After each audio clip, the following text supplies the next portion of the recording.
सी लड़की थी जिसे मैं प्यार करता था।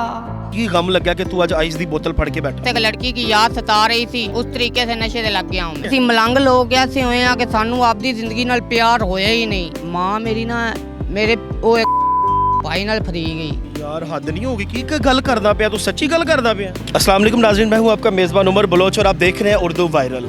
नाज़रीन, हमारे साथ एक लड़का मौजूद है, छोटा सा 12-13 साल इसकी उम्र, और उसके हाथ में आइस का जो है वो सिस्टम है। आइस करता है, सरेआम नशा करता है और अजीबोगरीब सी इसकी ज़िंदगी है। इसके पास चलेंगे, इससे पूछेंगे कि इतनी छोटी उम्र में क्या रोग लग गया कि तुम नशे पे लग गए हो। हाँ भाई, क्या हाल है?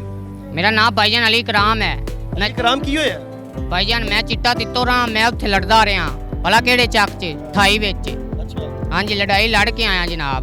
ਅਲੀ ਇਰਫਾਨ मुंडे नशे ते क्यों लग गए हैं? नशे के बाद एक लड़की की याद सता रही थी, उस तरीके से नशे से लग गया हूँ मैं। माँ प्यो है ही? माँ प्यो है, माँ किथे? माँ मेरी ਇੱਥੇ ਲੋਰ ਹੈ, ਦਾਤਾ ਸਾਹਿਬ ਹੈ, ਸੁੱਤੀ ਪਈ। ਸੁੱਤੀ ਪਈ? ਹਾਂ ਤੇ ਤੂੰ ਨਹੀਂ ਜਾਂਦਾ ਉਹਦੇ ਕੋਲ? ਮੈਂ ਜਾਣਾ ਉਹਦੇ ਕੋਲ। ਉਹਦੇ ਨਾਲ ਹੀ ਰਹਿਣਾ? ਹਾਂ। ਕੀ ਕਰਦੀ ਮਾਂ? ਹੈ ਮਾਂ ਕੀ ਕਰਦੀ? ਮਾਂ ਮੇਰੀ ਭਾਈਜਾਨ ਘਰਾਂ 'ਚ ਕੰਮ ਕਰਦੀ। ਘਰਾਂ 'ਚ ਕੰਮ ਕਰਦੀ? ਹਾਂਜੀ। ਭੈਣ ਭਰਾ ਕਿੰਨੇ? 5 9 ਨੋ। ਤੇ ਕਿੱਥੇ ਗਏ ਨੇ ਸਾਰੇ? ਹੈ ਭਾਈਜਾਨ ਮੇਰੇ ਭਰਾ ਇੱਥੇ ਦਾਤਾ ਸਾਹਿਬ ਹੀ ਨੇ। ਭੈਣਾਂ ਸ਼ਾਦੀਆਂ ਹੋ ਗਈਆਂ ਸਾਰੀਆਂ ਦੀਆਂ? ਇੱਕ ਦੀ ਸ਼ਾਦੀ ਹੋ ਗਈ, ਇੱਕ ਨੱਸ ਗਈ ਭਾਈਜਾਨ। ਕਿੱਥੇ ਨਸ ਗਈ? ਨਹੀਂ ਇਹ ਹੁਣ ਇੱਕ ਦੀ ਸ਼ਾਦੀ ਹੋ ਗਈ, ਇੱਕ ਨੱਸ ਗਈ ਗੁਜਰਾਂ ਵਾਲੇ ਕਿਸੇ ਮੁੰਡੇ ਨਾਲ, ਹਸਨ ਨਾਲ, ਭੈਣ ਹੁਸੈਨ ਨਾਲ ਦੇ ਮੁੰਡੇ ਨਾਲ।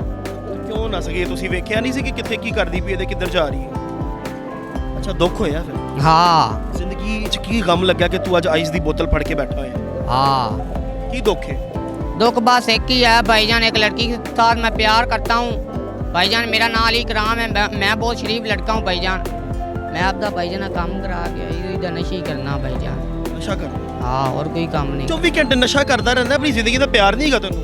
मेरे प्यार है भाईजान, ਕਿਉਂ ਕਰਦਾ? बस ਐਵੇਂ ਹੀ। ਯਾਰ ਆਪਣੀ ਉਮਰ ਦੇ ਵੇਲੇ ਤੇਰੇ ਮੂੰਹ ਤੇ ਮੁੱਛ ਦਾੜੀ ਵੀ ਨਹੀਂ ਹੈ। ਅਸੀਂ ਮਲੰਗ ਲੋਕ ਐਸੇ ਹੋਏ ਆ ਕਿ ਸਾਨੂੰ ਆਪਦੀ ਜ਼ਿੰਦਗੀ ਨਾਲ ਪਿਆਰ ਹੋਇਆ ਹੀ ਨਹੀਂ। ਕਿਸੇ ਹੋਰ ਨਾਲ ਹੋਇਆ? ਹਾਂਜੀ ਭੈਣ ਇੱਕ ਨਸ ਗਈ ਹੈ ਤੇ ਮਾਂ ਇੱਧਰ ਸੌਂਦੀ ਹੈ ਦਾਤਾ ਦਰਬਾਰ ਤੇ, ਤੂੰ ਕੀ ਹਾਂਜੀ। ਕਰਨਾ? ਹਾਂਜੀ ਮਾਂ ਦਾ ਵੀ ਦੁੱਖ ਹੈਗਾ? ਮਾਂ ਦਾ ਵੀ ਕੁਛ ਦੁੱਖ ਗਲਤ ਹੈ ਕੰਮ ਭਾਈਜਾਨ। ਕੀਤਾ? ਹਾਂਜੀ ਕੀ ਕੀਤਾ? ਮਾਂ ਭਾਈਜਾਨ ਇੱਕ ਨਾ ਭਲਾ ਕੀ ਹੋਇਆ, ਮਾਂ ਮੇਰੀ ਨਾ ਮੇਰੇ ਉਹ ਭਾਈ ਨਾਲ ਫਰੀ ਗਈ। ਕਿੰਨੇ ਨਾਲ? ਬਿਜਲੀ ਵਾਲੇ ਭਾਈ ਨਾਲ। ਕਿੱਥੇ ਫੜੀ? ਸਾਧ ਹੈ ਮੇਰੇ ਭਰਾ ਵੱਡੇ ਦਾ ਸਾਧ ਹੈ, ਇੱਥੇ ਲੋਰ ਸ਼ਹਿਰ 'ਚ ਹੀ ਫੜੀ ਗਈ। ਕੀ ਕਰਦੀ ਫੜੀ ਗਈ? ਫੜੀ ਗਈ ਬਾਬਾ ਜੀ, ਹੋਰ ਕੀ। ਓ ਯਾਰ ਹੱਦ ਨਹੀਂ ਹੋਗੀ ਕੀ ਗੱਲ ਕਰਦਾ ਪਿਆ? ਤੂੰ ਸੱਚੀ ਗੱਲ ਕਰਦਾ ਪਿਆ? ਹਾਂ ਆਪਣੀ ਮਾਂ ਦੇ ਬਾਰੇ ਸੱਚ ਬੋਲਦਾ ਪਿਆ? ਹਾਂਜੀ ਨਾ ਕਰ, ਇਸ ਤਰ੍ਹਾਂ ਨਹੀਂ ਕਰੀ। ਨਹੀਂ ਕਸਮ ਕੁਰਾਨ ਪਾ ਕੇ ਭਾਈਜਾਨ ਮੈਂ ਸੱਚ ਬੋਲ ਰਿਹਾ। ਤੇ ਦਿਲ ਫਿਰ ਦੁਖਿਆ? ਦਿਲ ਦੁਖਿਆ ਹੈ। ਦਿਲ ਦੇ ਅੰਦਰ ਚੀਰੇ ਪੈ ਗਏ ਨੇ ਹਾਂਜੀ ਤੇ ਤੂੰ ਫਿਰ ਆਈਸ ਦੀ ਬੋਤਲ ਚੁੱਕ ਲਈ ਹੈ। ਹਾਂਜੀ ਮਾਂ ਤੇ ਭੈਣ ਦਾ ਦੁੱਖ ਹੈਗਾ ਤੈਨੂੰ, ਹਾਂਜੀ। ਤੇ ਤੂੰ ਉਹਨਾਂ ਨੂੰ ਕੀ ਕਹੇਗਾ ਆਪਣੀ ਮਾਂ ਤੇ ਭੈਣ ਨੂੰ? ਕੁਛ ਨਹੀਂ, ਮੇਰੇ ਪਿਓ ਕੇ ਉਹਨਾਂ ਨੂੰ ਕੀ ਸਮਝਣਾ ਹੈ ਕਿਆ ਭਾਈਜਾਨ। ਇਸ ਤਰ੍ਹਾਂ ਨਹੀਂ ਕਹੀਦਾ, ਮਾਂ ਹੈਗੀ ਹੈ। ਹੂੰ ਚੱਲ ਭੈਣ ਦਾ ਤੇ ਛੱਡ, ਜੈਸੀ ਵੀ ਨਿਕਲੀ, ਲੇਕਿਨ ਮਾਂ ਤੇ ਹੈਗੀ ਹੈ ਨਾ। ਠੀਕ ਹੈ ਮਾਂ ਨਾਲ ਭਾਈਜਾਨ। ਮੁਹੱਬਤ ਕਰ। ਨਹੀਂ ਨਹੀਂ ਭਾਈਜਾਨ ਕੋਈ ਬਾਤ ਨਹੀਂ ਯਾਰ। ਕਿੰਨਾ ਦੇ ਮਗਰ ਦਾਦੀਆਂ ਤੇ ਬਾਬੀਆਂ ਬੂਬੀਆਂ ਦੀ ਦੁਆਵਾਂ ਹੋਣ ਨਾ, ਉਹਨਾਂ ਨੂੰ ਕੋਈ ਟੈਨਸ਼ਨ ਹੀ ਨਹੀਂ ਹੁੰਦੀ ਭਾਈਜਾਨ।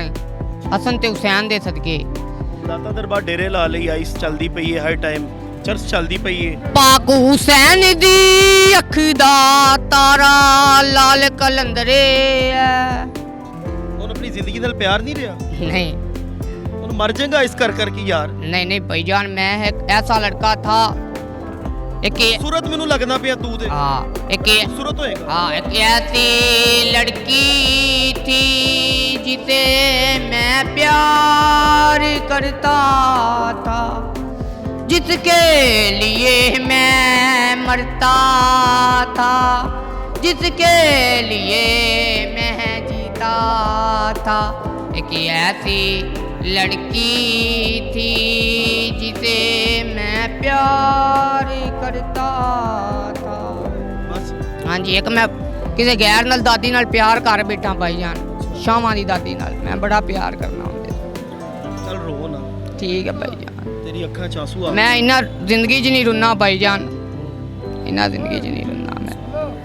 ਸੱਚਾ ਆਸ਼ਿਕ ਹੈ। हाँ ਦਿਲ ਚੀਰੇ ਹੋਏ, ਅੰਦਰੋਂ ਫਟੇ ਹੋਏ। हाँ फटिया होया है। ਇਸ ਲਈ ਆਈਸ ਦੀ ਬੋਤਲ ਚੁੱਕ ਲਈ। हाँ हाँ ਇਹ ਪੀ ਕੇ ਕੀ ਫੀਲ ਹੁੰਦਾ, ਕੀ ਮਹਿਸੂਸ ਕਰਦਾ? ए फील हो के बस ए ही होंदा है कि भुल जाओ। ਸਭ ਭੁੱਲ ਜਾਓ। हाँ जी ਮਸਤ ਮਾਹੌਲ ਤੇ ਮਿੱਠੇ हाँ जी, इनदा नाम भला की है बबला बूर और बलाई दूर। लेकिन आज छड़ देंगे यार, तेरी सेहत बड़ी हाँ अच्छी हुई है, हाँ नहीं तो मर जाएगा। हाँ तूने भी देख तेरा जिस्म गले हुआ हाँ छड़ेगा, हाँ माँ दे कोल चलाइएगा। नहीं, हाँ चला जाना है भाईजान। अली इकराम हमारे साथ मौजूद था और बड़ी इसकी कम उम्र है और कम उम्री में जो है वो ये नशे पे लग गया है। दाता दरबार के बाहर ये बैठा होता है। बहरहाल जो भी है, ये नशा जो ये आइस का जो नशा है ये आपको ज़हनी मफलूज कर देता है। और ये वीडियोस बनाने का मकसद ये है कि आप इन लोगों को देखें और आप सोचें कि अगर आप आइस के नशे में, आजकल हमारी नौजवान नस्ल आइस के नशे में लग गई है, एक मॉडर्निज्म दिखाने के लिए वो कहते हैं जी हम आइस का नशा कर रहे हैं। इस नशे में बिल्कुल भी ना लगे, ये आपको ज़हनी मफलूज करता है, आपकी ज़िंदगी तबाह बर्बाद करता है। तो नशे से जो है वो तौबा करें, अपनी ज़िंदगी के लिए, अपने घर वालों के लिए।